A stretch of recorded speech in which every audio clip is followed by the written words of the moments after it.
Oh, this is so cool. This is pretty awesome. So I believe Sadhguru would like to start with some chanting. I need to cross my legs, otherwise my brains won't go.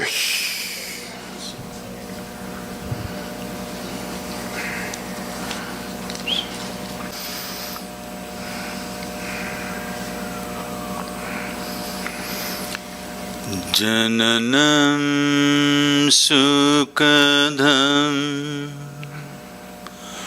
maranam karunam milanam maduram smaranam karunam kalavashadiha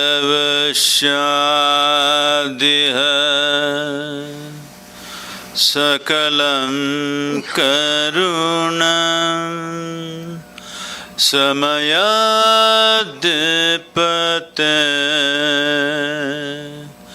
akilam karunam.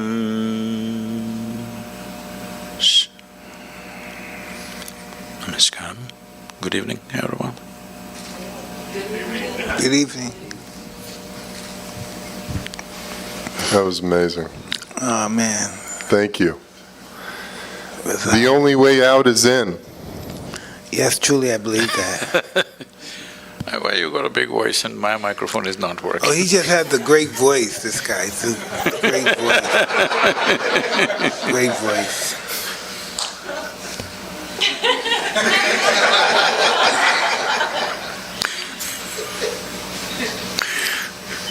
May we begin? How is it? Is your mic okay? As long as it's not about, I'm okay. There it is. There it is. So tell me, what do you think you're here for? What would you think I would want to talk to you about? I'm sure you did research on me, my life and who I am and all that stuff. But what would you think I want to talk to you about? What would you think I would want to listen to you for?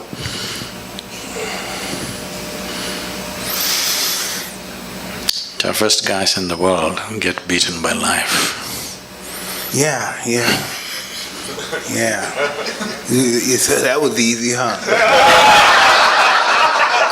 That was so easy, huh? Wow. All my life I thought I was this tough guy. Even recently I was talking about if they say something, I'll blow it. And I do all this stuff all my life because I'm afraid. And if you tell me what I'm afraid of, I can't even tell you what. Why am I afraid? I'm successful. I had some hard times, but I came back. But why am I afraid? Mm-hmm. We need to understand this.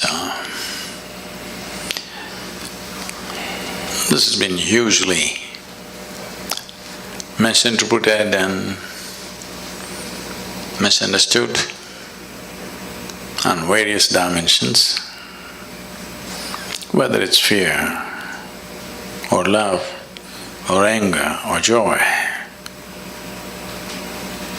we need to understand it's not about something, it's by itself.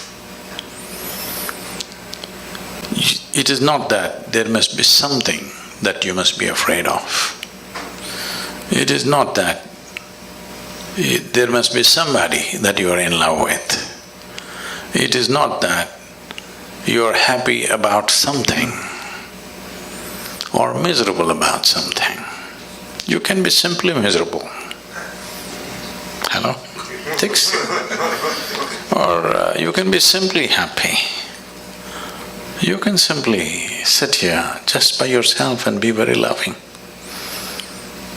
You can sit here and be terrified about nothing. Because human experience is not created from outside. Human experience is happening from within.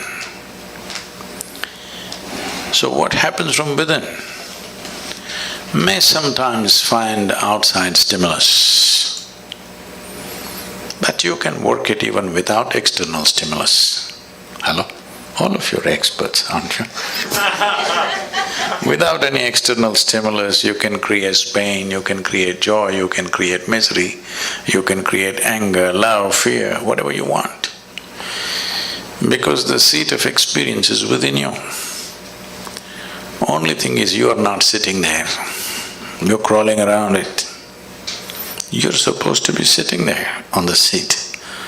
If you were sitting on the seat of your experience, you would decide what should be the nature of your experience. Right now, because you're crawling around, something happens accidentally.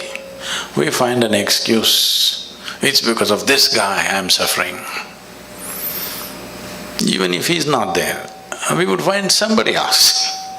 Hello?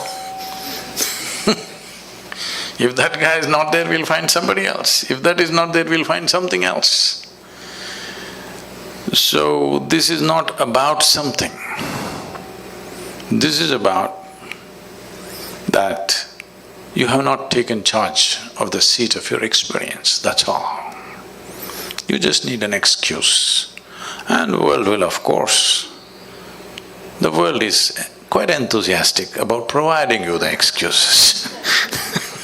It will. They will provide lots of excuses. But believe me, if you were alone in the desert, you would still go through all these things without anybody around you, without any threat to your life. Yes or no? So, this is the fundamental flaw with life. Instead of fixing myself, I want to fix the whole world. Well, do what you want. You can't even fix one more person absolutely in your life. Hello? 100%? Did you get anybody ever just the way you want, 100%? Did you? Even… they're telling me even robotic machines have their own characteristics, they do their own thing. Even if you have a dog these days, they do their own thing. Yes, because you couldn't fix anybody, that's why you try to settle with a dog. But even that guy does his own thing. You can never fix anything outside of you 100%. If at all, if you're looking for that kind of success, 100%, you can only try with this guy. Try anybody else, you will fail. Yes or no? Hello? Try anybody, you will definitely fail. There's only one. This one, you could do him 100% the way you want. If you manage this one the way you want, where is the question of fear, suffering, misery, all this? This is not because of situations. This is because of the state we are in. Because no investment has been made for the being. First of all, we must decide, are we human beings or are we human creatures? The difference between a creature and a being is, a creature is a consequence of compulsive reactions to everything around us. That's a creature. A being means you know how to be. If you knew how to be, would you be blissed out? Or would you make yourself fearful or miserable or what? What's your choice? You must choose, I'm going to bless you just now.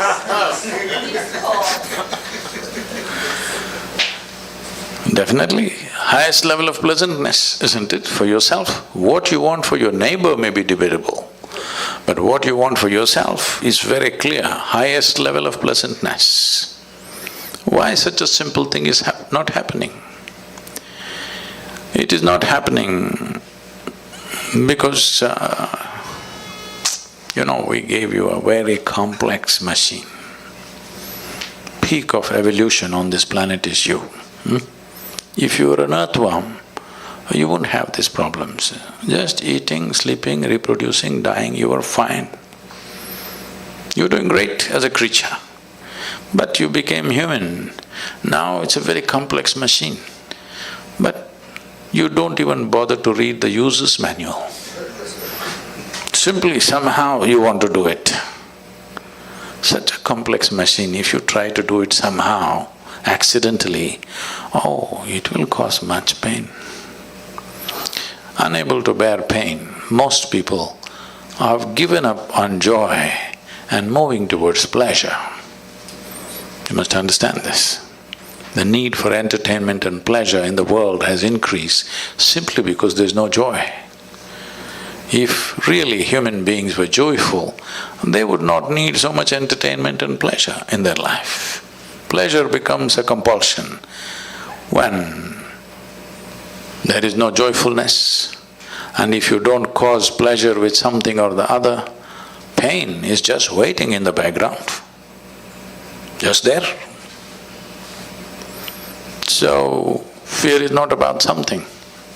Fear is just your inability to manage your thoughts. They are running away ahead of you. Fear is always about something that's yet to happen, isn't it? Yes.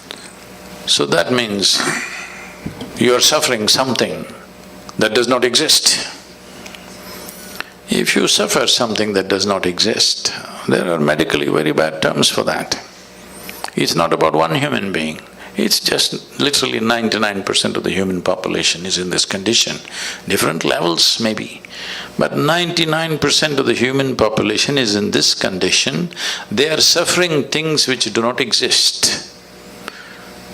What happened 10 years ago, they still suffer.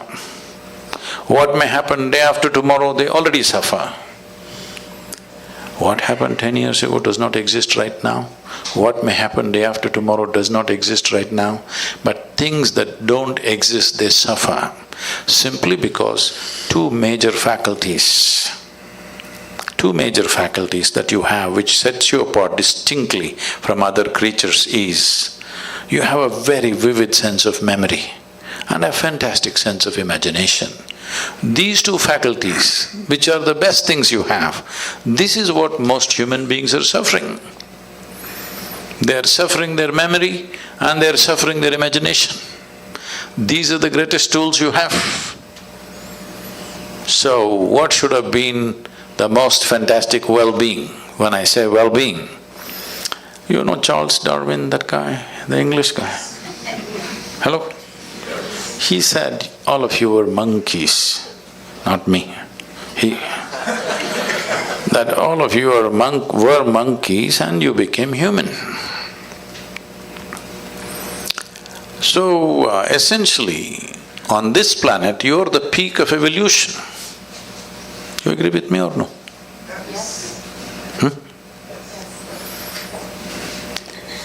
So if you are the peak of evolution, that means you have come with the highest level of faculties. Because there are so many possibilities of being human, because your life is not fixed like that of a creature. When I say not fixed like a creature, for every other creature, nature has drawn two lines within which they live and die. The reason why an animal's life looks so much simpler and better is because there are no possibilities. So what human beings are suffering is their possibilities. If you destroy the possibilities, you will also be fine.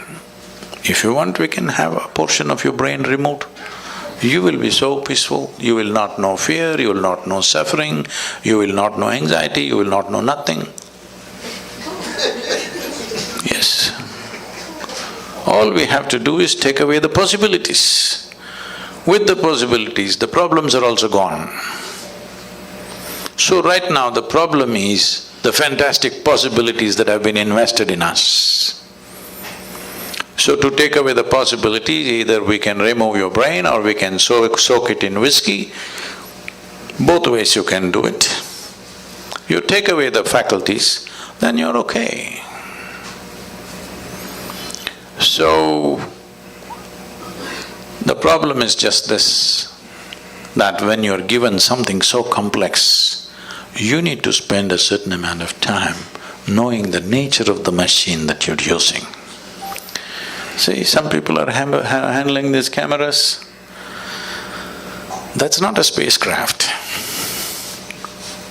Just simple enough machine. But I'm sure these guys have spent years trying to know it the best. Just any of you get there and do it, what'll happen out of it? Just see a simple machine like a camera. Yes or no? Somebody invested their life. The better they know it, the better they use it. Is it so? Hello? Yes. Why is that not true with this?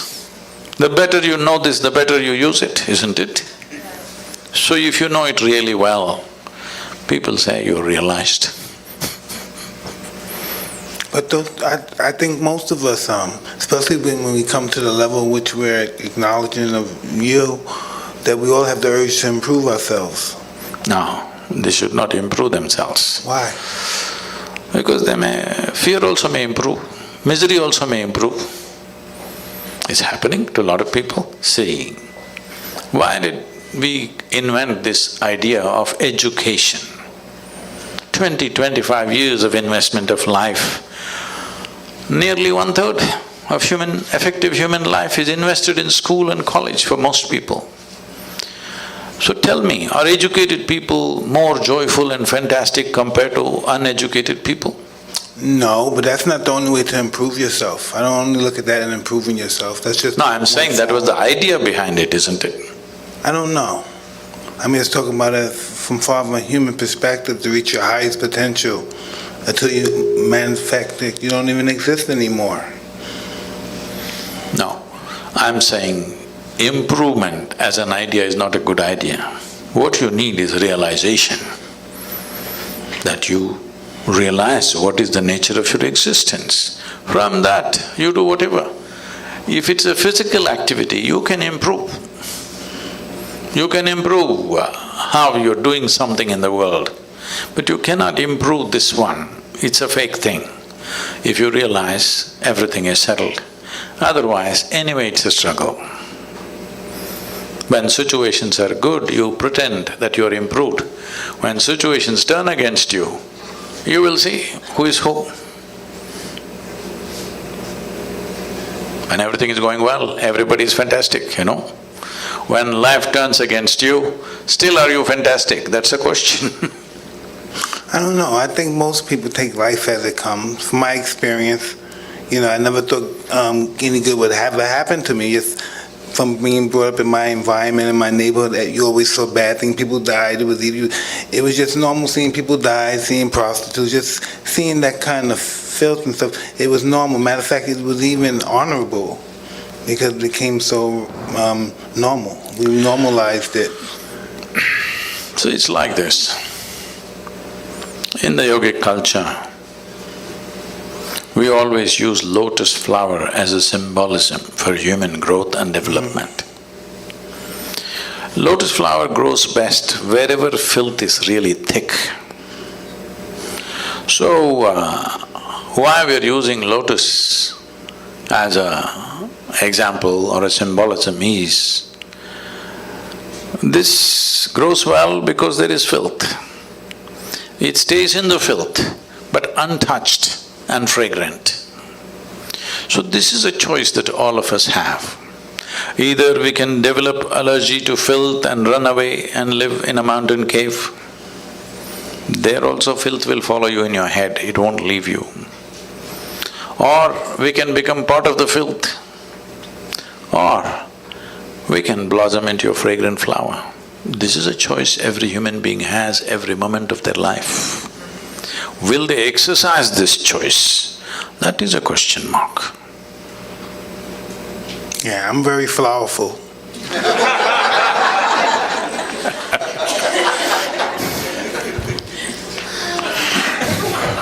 Right? Definitely, man. You definitely are.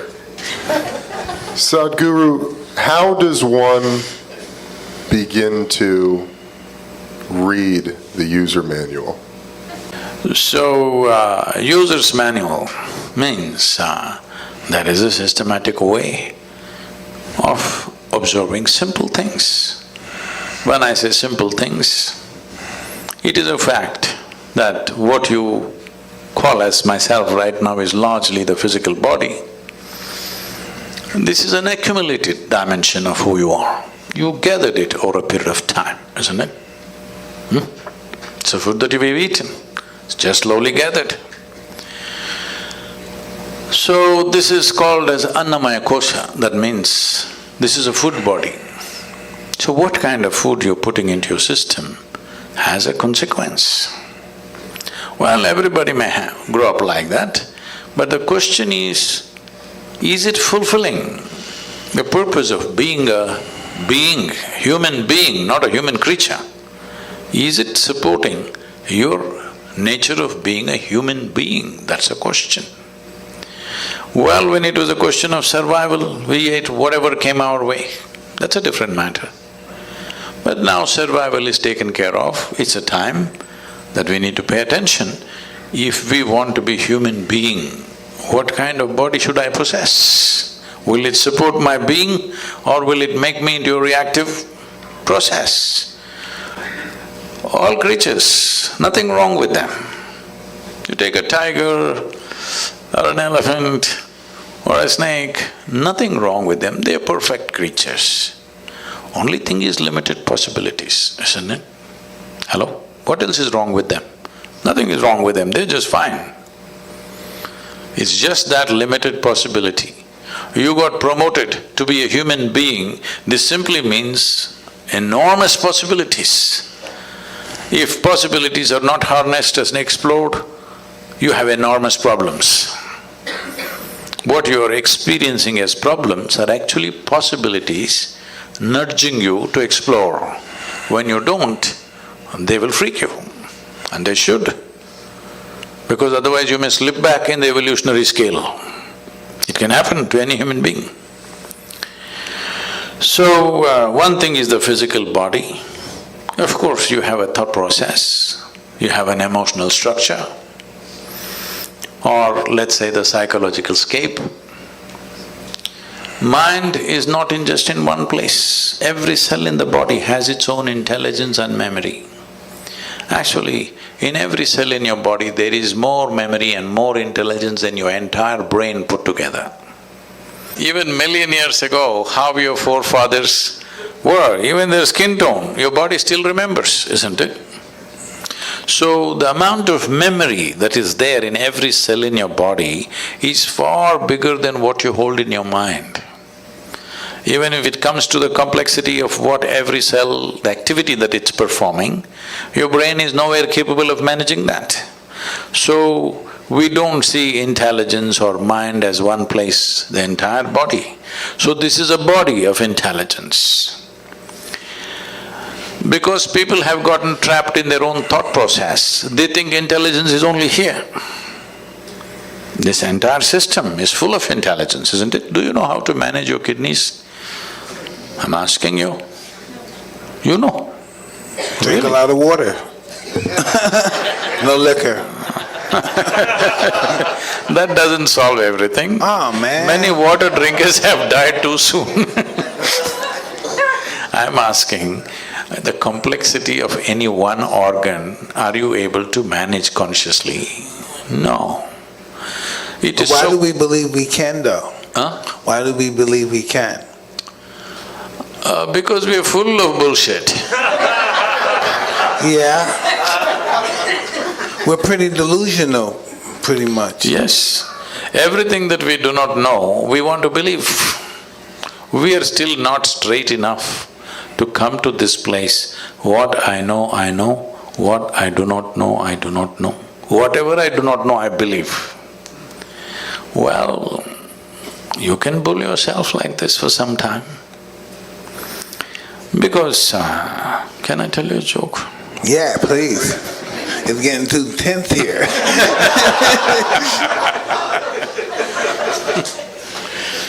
So this happened,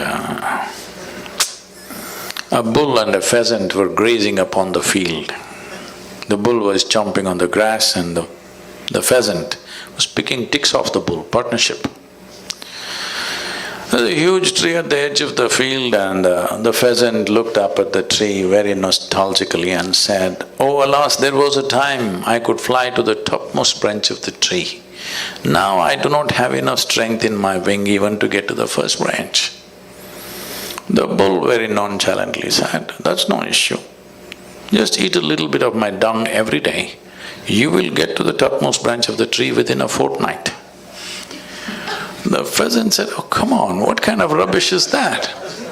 The bull said, "Really, try it and see, the whole humanity is on it." So the pheasant started pecking at the dung, and lo, on the first day itself he reached the first branch of the tree. Within a fortnight, he did hit the topmost branch of the tree. He went and sat there on the topmost branch of the tree, just beginning to enjoy the scenery. The old farmer who was rocking on the rocking chair saw a fat old pheasant sitting on top of the tree. He pulled out his shotgun and shot the bird out the tree.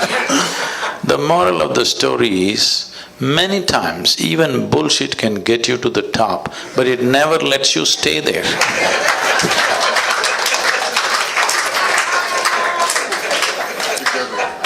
So people are trying to bull themselves into well-being. Somehow tell yourself funny, fanciful things and feel good for some time, but full of fear. So full of fear. The entire humanity is full of fear because they're flying on bullshit. Unfortunately, they create all kinds of authorities which will dish out this bullshit. A time is coming, a very good time is coming, where human intellect has fired in such a way that anything that is not logically correct, most people cannot digest anymore. Slowly we're getting there. So a time is coming when truth will be the only authority. Authority can never be the truth in future. So good times are coming. It's just that we must hurry it up so that it happens in our times. Hey, where are you from? I don't know, but when I come to United States, every time I stand near the immigration lines, they make me stand in a line which says resident alien. Oh, man. No, you told me you're from that town in India, where that far from the Taj Mahal you were telling me earlier? About? Where you from? Oh, the town? India, yeah. Oh, Mysore. Mysuru, it's called today. Yeah. How did you get on your path? I thought I'm in a chair. No. How did you get on the path to meeting people like this, like us? How did we get engaged? How did you start doing this? What made you believe you can do this?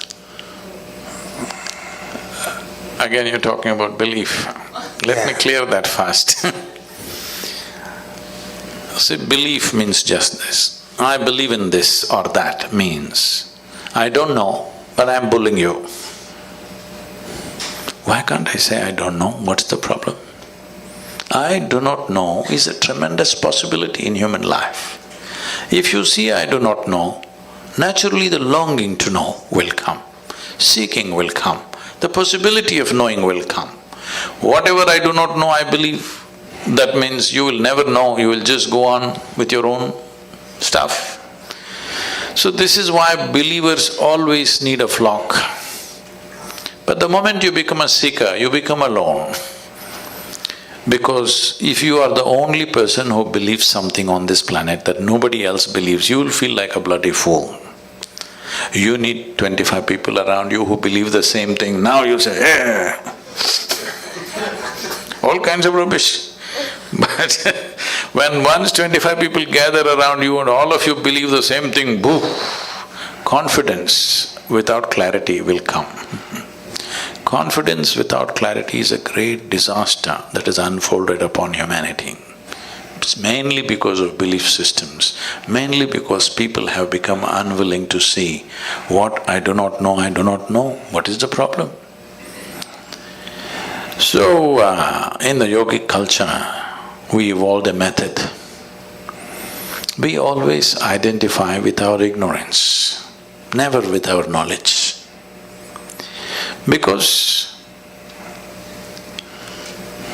in this cosmos, nobody knows where it begins, where it ends. In our perception at least, it's a limitless space. In this space, even if you grind all the libraries on the planet and pour it into your head, still what you know is just a speck in the universe. If you identify with that speck, you will become that speck. Because whatever you identify, you become that, isn't it? But our ignorance is boundless. If you identify with your ignorance, you will become boundless. So, what I am doing is not because of my confidence, because of clarity. I don't have any clarity. I just know what I want and I see it and I consume it. But I don't look at it from a clarity perspective. I don't look at it from a educational perspective. I just know I have to have that in order to establish my life the way I would want it to be. I just don't have no understanding of it. I just know it has to be possessed by me in order to function the way I would like to function. See, clarity is on various different levels. Well, you've been in a sport where if you did not see things clearly, you were down, licking your own sweat and blood. There was clarity, otherwise it wouldn't work. The clarity of why I'm existing, not the clarity of why I'm fighting. As a child, No, I'm just saying, clarity is at different levels. Yeah, exactly. I'm saying, any sport for that matter, without clarity you wouldn't be able to function. So, without clarity, there is no successful action in anything. Now, if we are talking about clarity about life itself, have we paid attention to life, first of all? First of all, where is life? These days, if somebody says, my life, you will have to sieve through many things. They may be talking about their dog. They may be talking about their husband and wife. They may be talking about their children. They may be talking about their career. They may be talking about their wealth. They may be talking about their car. We don't know whether they may be talking about their property, their home. We don't know what they're talking about when they say, my life. So let me make this very clear. You have a body, you have a thought process and emotion. But to have all this, fundamentally you're alive, isn't it? You're alive with many accessories. But right now the accessories have become larger than the life itself. Once the accessories become more important or significant than life, then of course everything is topsy-turvy. If you have to walk on your head, it's difficult, of course, because that's not the way life is designed. If you were designed to walk on your head, it would be okay. But you're not designed to walk on your head, you're trying to walk on your head, it's hard. If something happens, people suffer. If nothing happens, they will suffer. If they're poor, they suffer their poverty. You make them rich, they'll suffer the taxes. They're not educated, they suffer that. Put them to school, endless suffering. Not married, they will suffer that. Get them married. I did not say anything.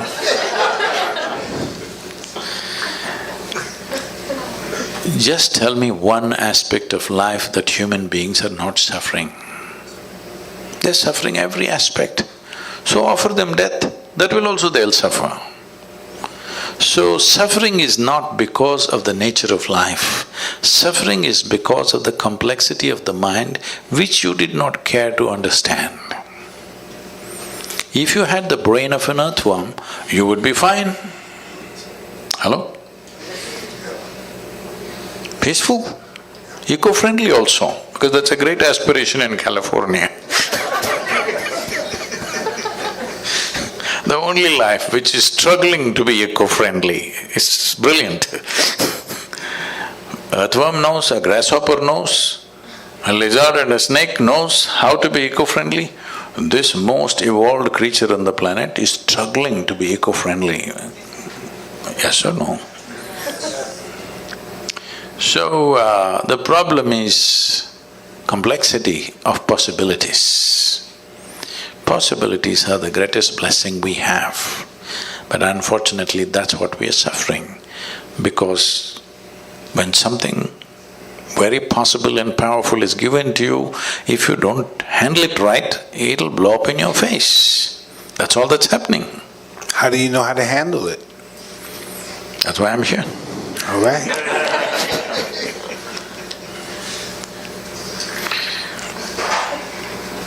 It's not that…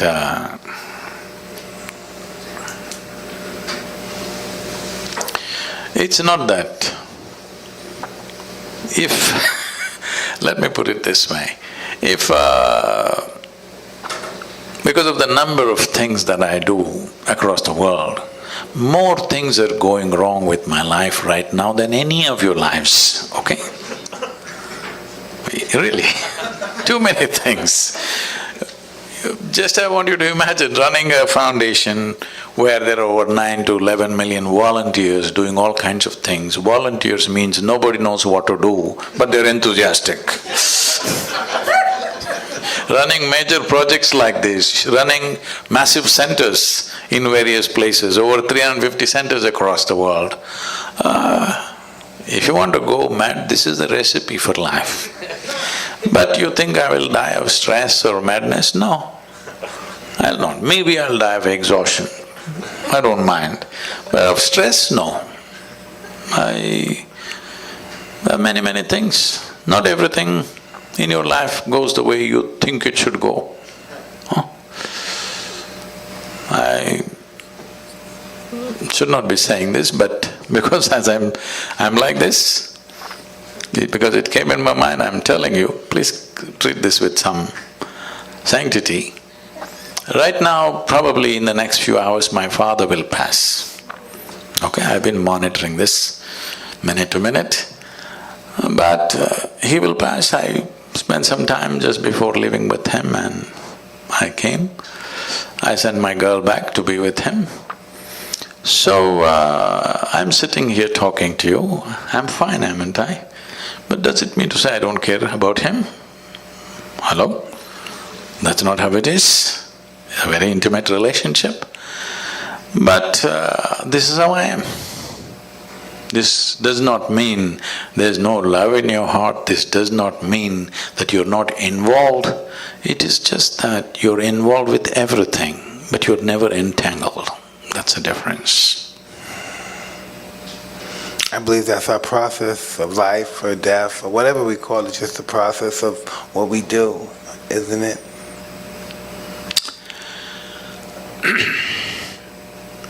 See,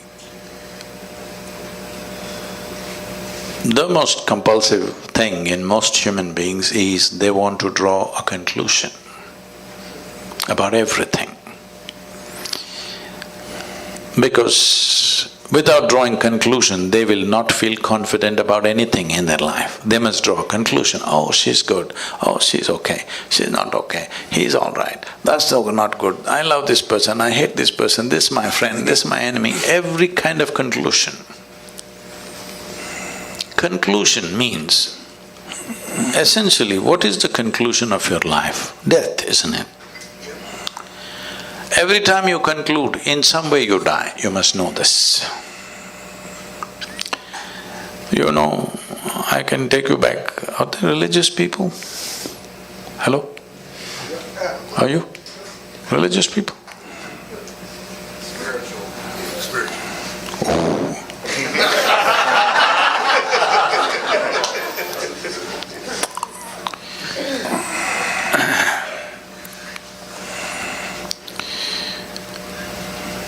Because people are fundamentally misunderstanding their memory to be intelligence. This is the fundamental problem. Our education systems are designed like this, religious processes are designed like this, largely society is designed like this. Memory is misunderstood as intelligence. If you went to school, I didn't go much, nor did you, both of us are lucky that way.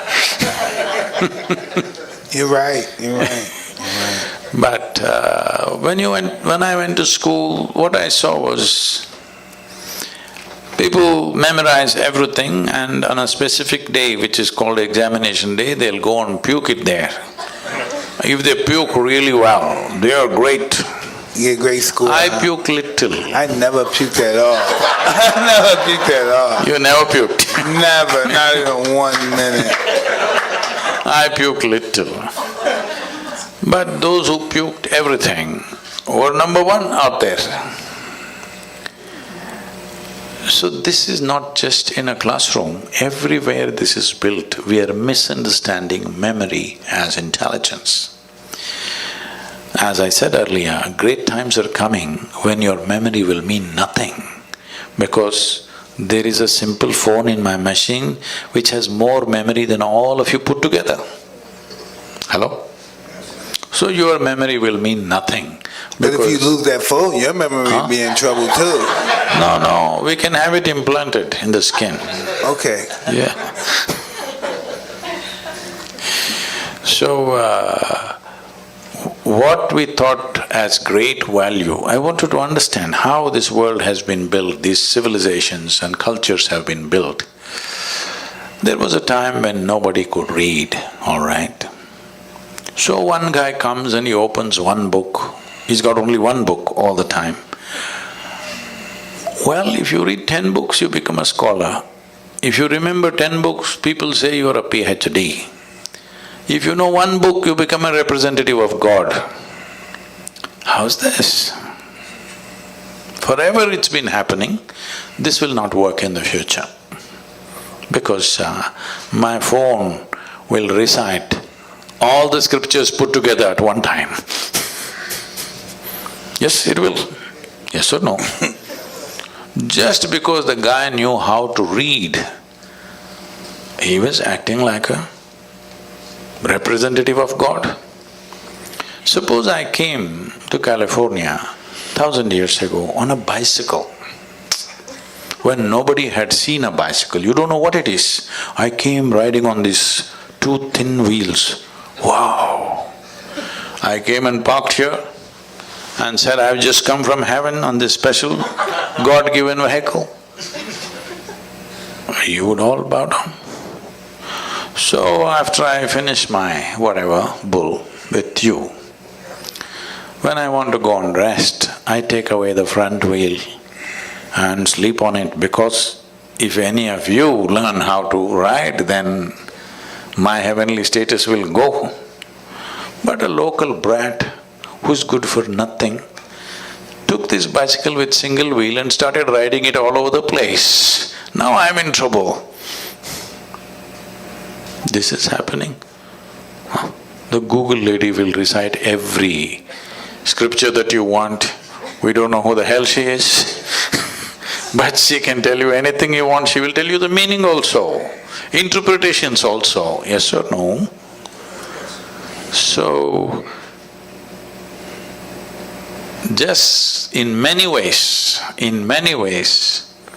because human beings by themselves did not do it, because people did not do it consciously, I think in many ways the technological developments are going to end. A whole level of nonsensical things that have been happening just because somebody remembers something, somebody can recite something, they were elevated, all this will go. Very good times. But in the meantime, when one level of what we believed collapses, and before you attain to clarity, there is a danger. One thing that's happening is, in the world, heavens are collapsing. 100 years ago, how many people believed they are going to heaven? And today, how many people believe they're going to heaven has come down dramatically, isn't it so? So, is it okay? Good. Yeah. Real good. This happened in Alabama. Well, a Sunday school teacher was going full fire. This is Alabama. full fire. Unfortunately, the audience were not like you, they were all tiny tots. Catch them young policy. In his rhetoric, he stopped and asked, "What do you have to do to go to heaven?" Little Mary in the front row, she's always in the front row, said, "If I scrub the church floor every Sunday morning, I will go to heaven." Absolutely. Another little girl stood up and said, "If I share 50% of my pocket money with my less privileged friend, I will go to heaven." Correct. Another little boy stood up and said, "If I help those who are in need, I will go to heaven." Correct. Little Tommy in the back bench stood up and said, "You gotta die first."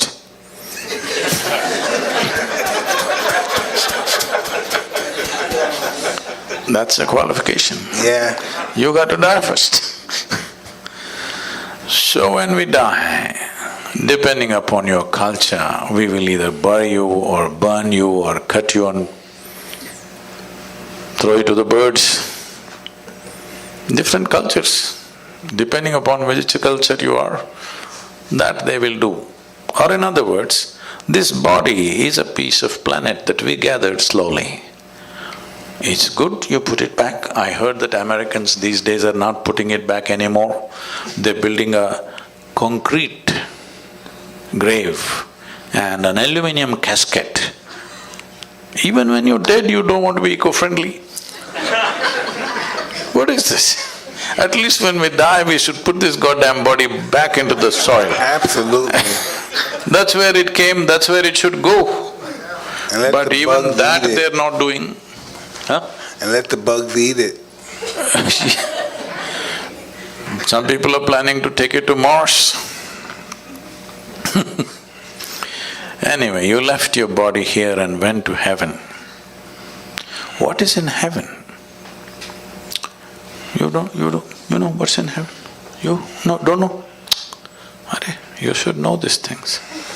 In the Hindu heaven, food is very good. Good food. Indians, lives are invested in cooking and eating. In the other place, there are white-gowned ladies floating around in the clouds. If you like that kind of ambience, you can go there. In another place, you will encounter virgin problems. If that's what you're looking for, that's fine too. Only problem is, you went to heaven without a body. What do you do with good food and virgins, I'm asking? Hello? These are all problems you have when you have a body. Once you don't have a body, what do? Food, if you put it here, it'll fall down. Hello? No, if you ask these questions, heavens will collapse. Heavens are collapsing. I think nearly 70% of the heavens in human mind has collapsed in the last 50 years. What do you think? Huh? And anyway, let me ask you this. Do you have any proof that you're not already in heaven and making a mess out of it? Do you have any proof? You're already in heaven, but making a mess out of it. Tell me, if you just change the geography of your existence, will everything about you change, I'm asking you? Hello? If you move from one place to another, you think everything will change? No. If this one person changes, everything changes. Doesn't matter where we are. If we raise human consciousness, that is, if we teach people how to sit here and be just blissed out. Hello? Look at my eyes, I'm always stoned. I'm not on any of your products, but No, you're not. I'm definitely not. But look at me, I'm always stoned. Because the greatest chemical factory on the planet is here. To what extent means, per second, your body is processing something like 37, 37 followed by 21 zeros, whatever that number is. To give you a perspective, 11 zeros make a trillion. 37 followed by 21 zeros. That many chemical reactions are happening in this body per second. If you knew how to manage this, you can create any kind of experience you want in this.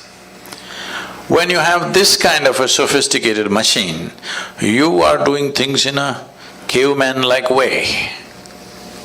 This is like we gave you a touch screen phone, but you're like this. Awesome. What will come out of that?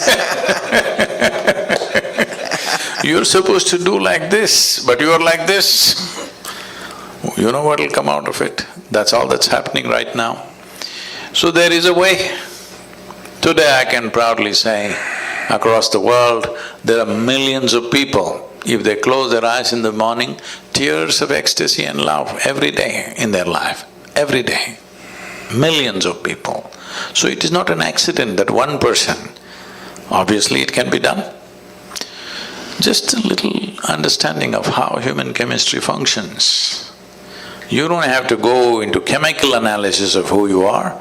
There are simple processes with which one can do if one is willing to invest a little bit of time in a day. Life will become wonderful. Because by curtailing human faculty, you cannot believe you're enhancing life. Right now, most human beings believe they enhance their life by curtailing human faculties.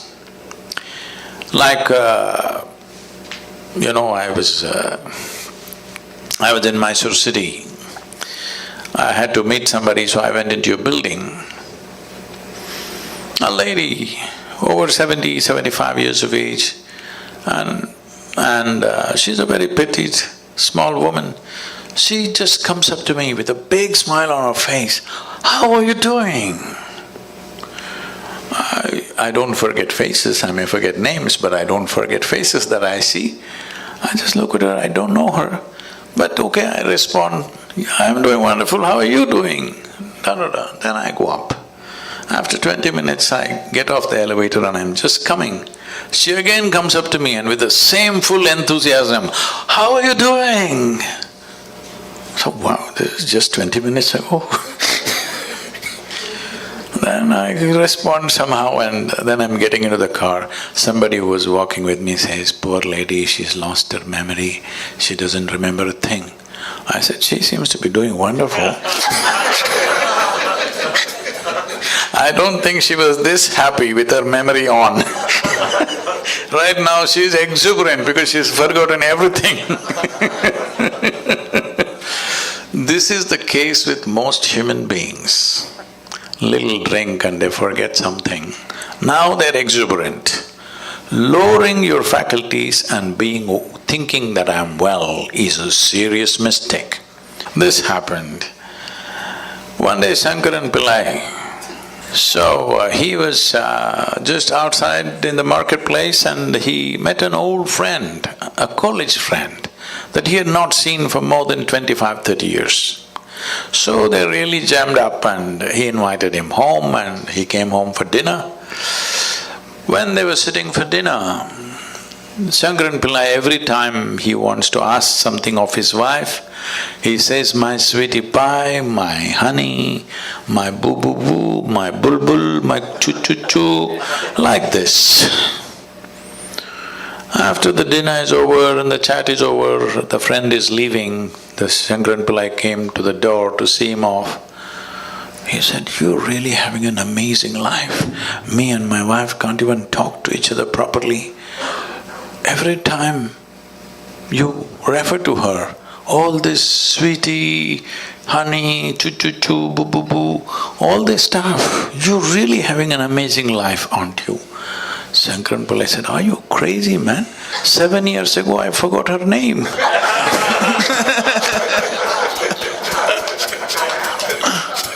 Oh no. So many people are well only when they lose their faculties because their problem is of evolution. Their problem is just that they got upgraded. and they don't know how to handle it. So tell us, how many children do you have? How many children do you have? I know you spoke of a daughter. Yeah, we want to know about you. How many children do you have?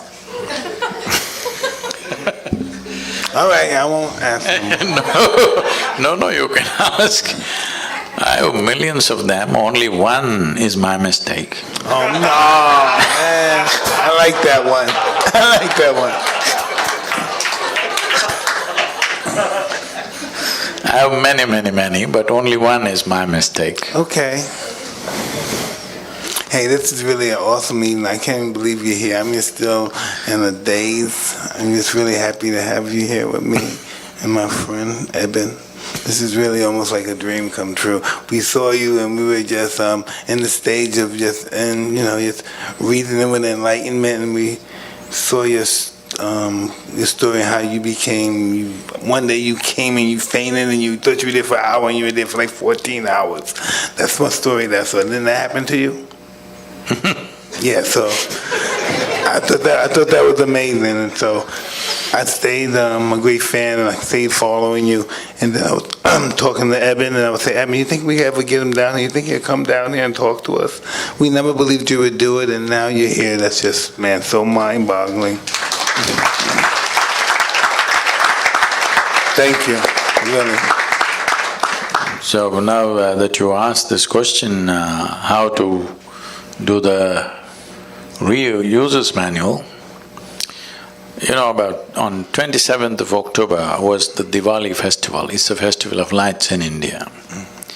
Because these millions of people have been supporting me, particularly for the river movements that I've been doing in India. 162 million people supported the movement.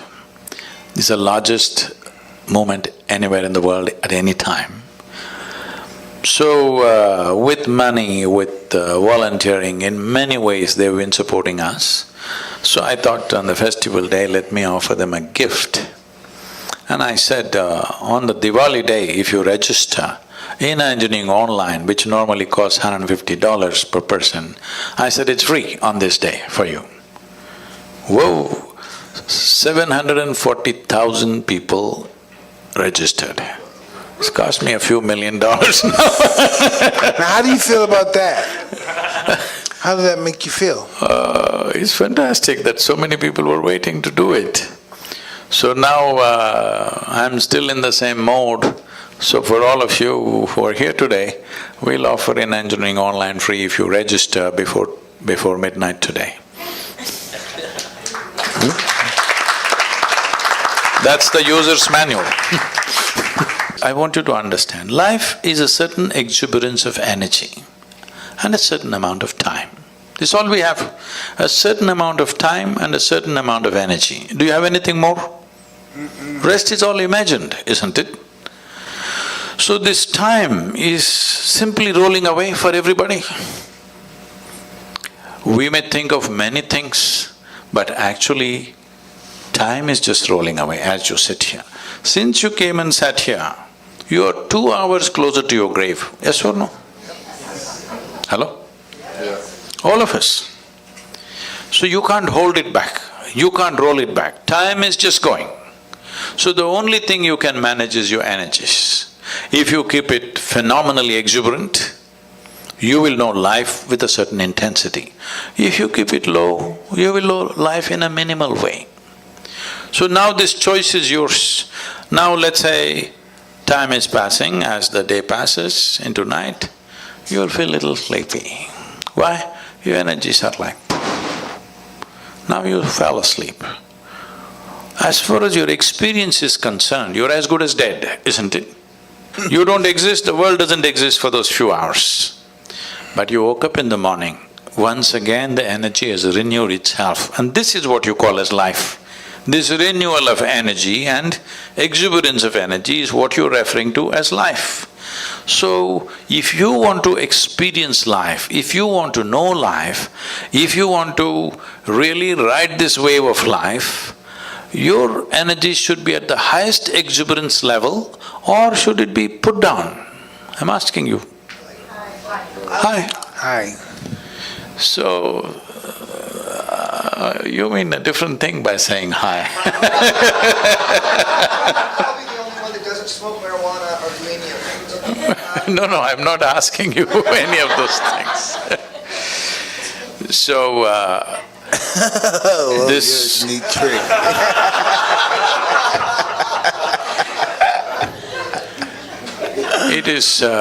it is just that most people need all the time looking for rest, vacation, break from everything, simply because they don't know how to manage their thought and emotion.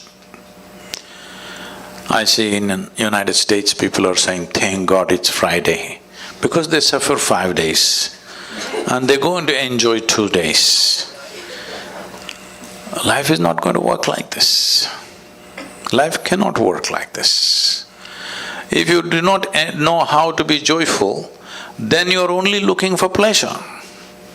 If you were joyful, pleasure wouldn't matter, because you're just joyful.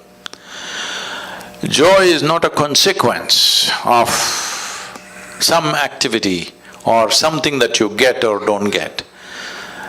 Joy is an ambience that is necessary to live life.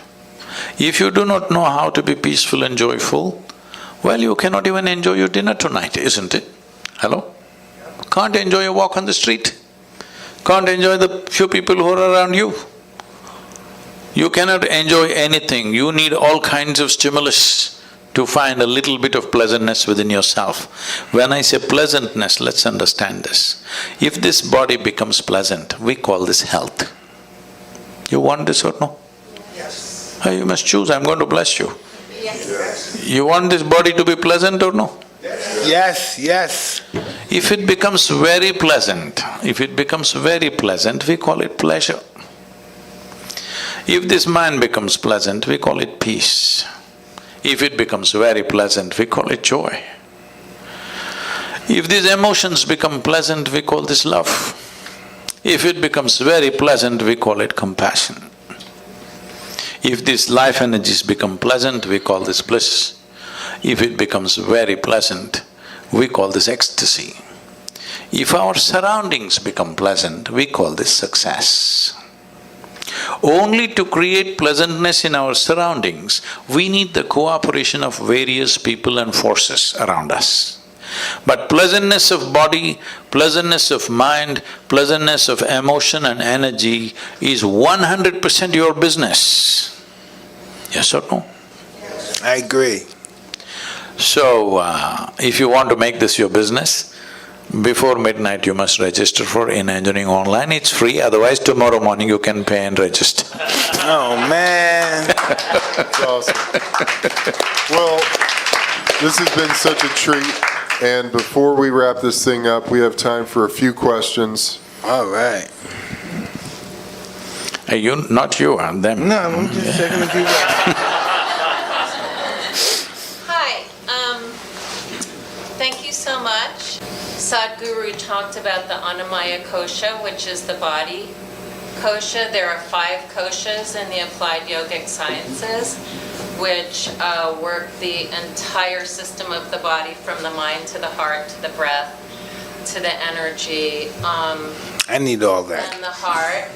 There are thousands of years of manuals, from classical yoga, which is just meditation, to hatha yoga, to the tantrika, that provide ways of being that Sadhguru has expressed the top of tonight. So it's not an abstraction at all.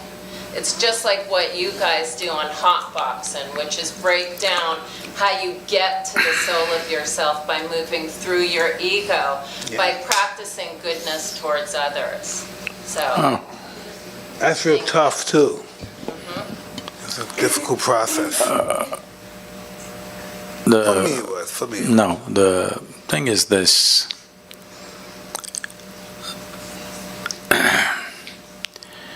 Well, just to explain this, Sadhguru means an uneducated guru. He is not a PhD in all these things. is unread. I don't know any books. I just know this piece of life from its origin to its ultimate nature. If you want to know life, the only life that you can know is this life. You cannot know another life because you can only experience this one. Can you experience something else? You can only experience this life, if at all, if you experience. So, if you want scholarship, there are many things. But if you want realization, in is the only way out. He's already been espousing that.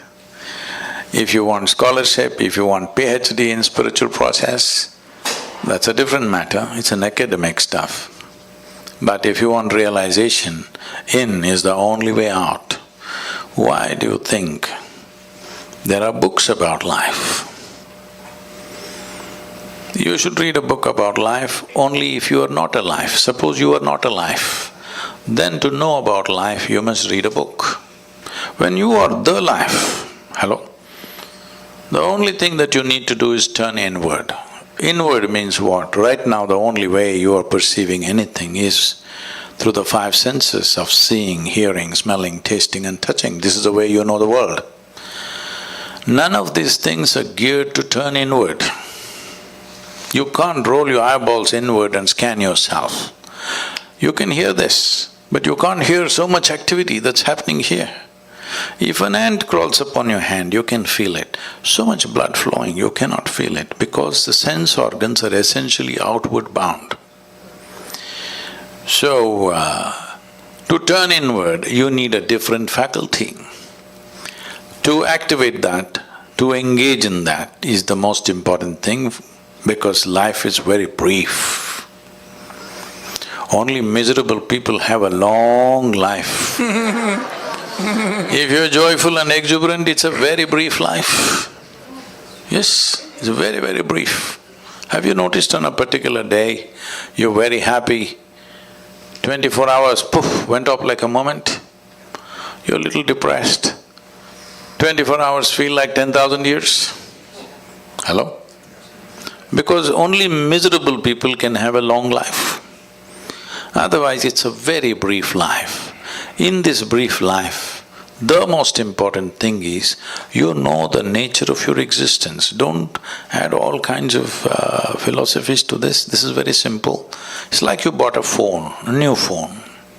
Should you read the user's manual in the first 3 days? Or should you read it after 3 years when you're discarding it? This is all. The first 3 days if you read it, you'll use the phone effectively, isn't it? To use this effectively, quickly, as quickly as possible, we must get this. Then we live life without you being an impediment in your own life. Other impediments are always there. Other things are always there, we need to learn to ride it. If you don't learn to ride it, it'll crush you, of course. You see California, people are riding the waves. What is the dream of a wave rider? One day he would like to do the tsunami. Yes or no? One who is really good at it, what is he dreaming of? One day when the tsunami comes, he would like to be riding on the wave.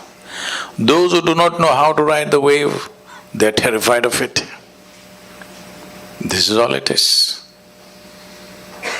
The instruments of life must be in your hands. If they're in your hands, whatever life throws at you is not your choice. What you make out of it is your choice. This will not come out of scholarship. This will come by turning inward.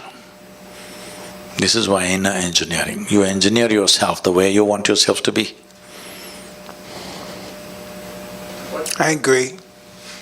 What bothers you? And if nothing bothers you, why not? This is Jim Gray right here, sir, by the way. If you will make the word bother a little more clear, you mean to say worry? What disturbs your peace of mind? Oh, nothing does, because I have not given that privilege to anything or anybody that they can decide what happens within me. So anything that happens surrounding you or affecting you effectively doesn't bother you because you don't like. What is the mechanism? See, it's just this. As I said just now, what life throws at you is not your choice. It throws all kinds of things. The more active you are, more number of things are being thrown at you. But what you make out of it within yourself is 100% yours, isn't it? Now, if you are a compulsive reaction to what life throws at you, then everything will bother you. Good things and bad things, everything will bother you. But if you are a conscious response to whatever is thrown at you, you will see everything is a certain challenge. Some we can handle, some we don't know how to handle. Some situations we know how to handle, some situations we don't know how to handle. So, are you a Superman that you know how to handle everything? No. This is not about being superhuman. This is about realizing being human is super. So it's not that you know everything and you can handle everything, no. Some you can handle, some you cannot handle. But are you a conscious response to life or are you a compulsive reaction to life? This is all you can take care of. Anybody else? This is so cool. How do you, if, with the good work, the work that you're doing, sometimes it's easy to get caught up in the result, the desire of what you're trying to do. How do you detach, but at the same time help? I'm using these simple things, but how do you… You've been reading Indian stuff, huh? You've been reading Indian stuff, that's why this detachment and all that. Tell me, can you experience anything in this world without involvement? If you're not involved, how will you know anything? You cannot experience anything unless there is involvement. The more profound your involvement is, the more profound your experience of life is, isn't it? So where did this detachment come? This is because you got entangled and it hurts. Now somebody told you remain detached. See, if you want to really detach from life, you must be dead. That's efficiency. Hello? You know, I was doing a program and this lady stands up to introduce herself. And she says her name and says, I've come from Singapore. In the last 2 years, I committed suicide 5 times. I said, stop. I said, at this level of inefficiency, you are not getting anywhere in your life. 5 times you committed suicide and you're standing here, I don't like that. I like efficiency, hello? Whatever the hell you want to do, at least you must do it well. So, because you got entangled and it hurt you, now you're thinking detachment. No, without involvement you will not know a damn thing in this life. If you want to detach, the best thing is death, you're detached. Why are you here and trying to be detached? It is just that, as I said earlier, your problem is you're trying to experience something which is not yet. That is, you are having a mental diarrhea. You are suffering a mental diarrhea and you think you're engaged with future. You're never engaged with future, I want you to understand. You're never engaged with past or future. You're just having a mental diarrhea, isn't it? Hello? Right now, can you live what happened yesterday? No, in your mind you can have mental diarrhea and think it is actually happening again. Or can you live what may happen tomorrow? But you can have mental diarrhea and believe that actually you're experiencing it. Because you don't have a distinction between what is psychological reality and what is existential. This is the problem. You are mistaking your psychological drama to be life. Your psychological drama is not life. Right now, unfortunately, a whole lot of human beings have gone into this. They misunderstand their thought and emotion as life. No, it's just your thought and emotion. They're supposed to play the way you want, but you are playing the way they want.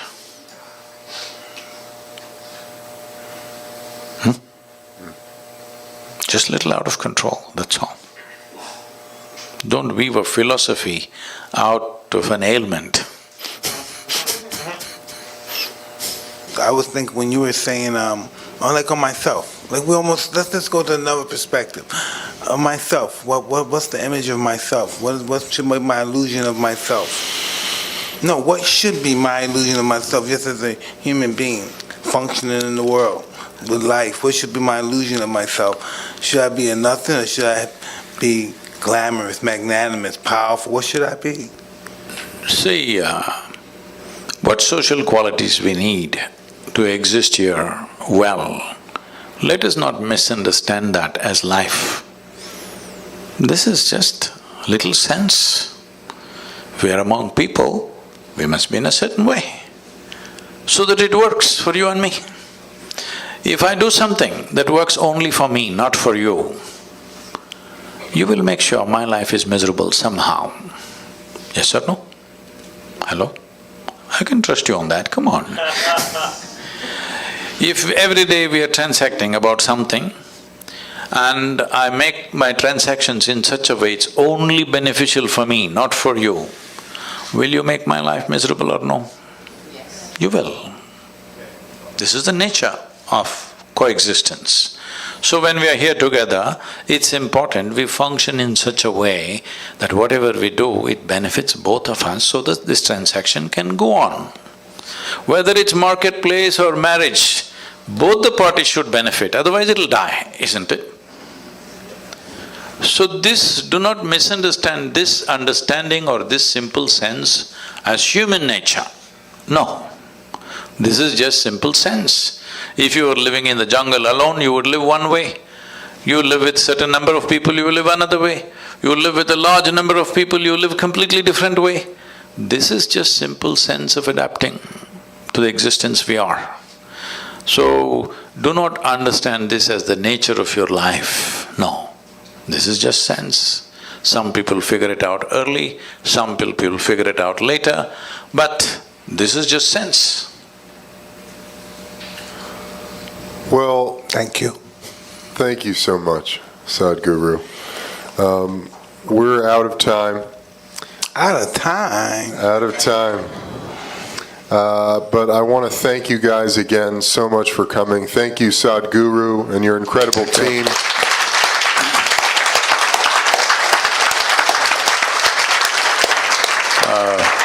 I would like to say it's wonderful to be here. I watched Mike fight way back, and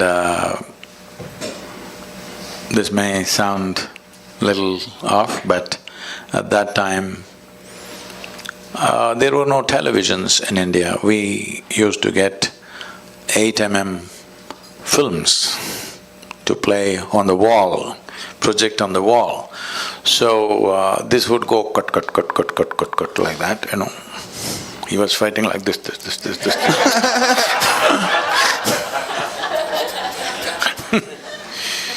So in somebody's house, we were sitting and watching. We had watched lots of boxing matches at that time because I was this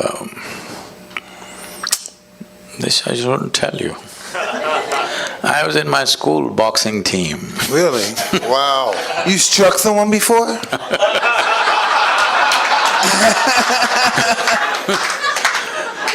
So on that day, when I watched probably the first time when you won the heavyweight, when we saw that and much debate was going on, I said, well, this guy could rule the boxing ring if he only maintains his balance.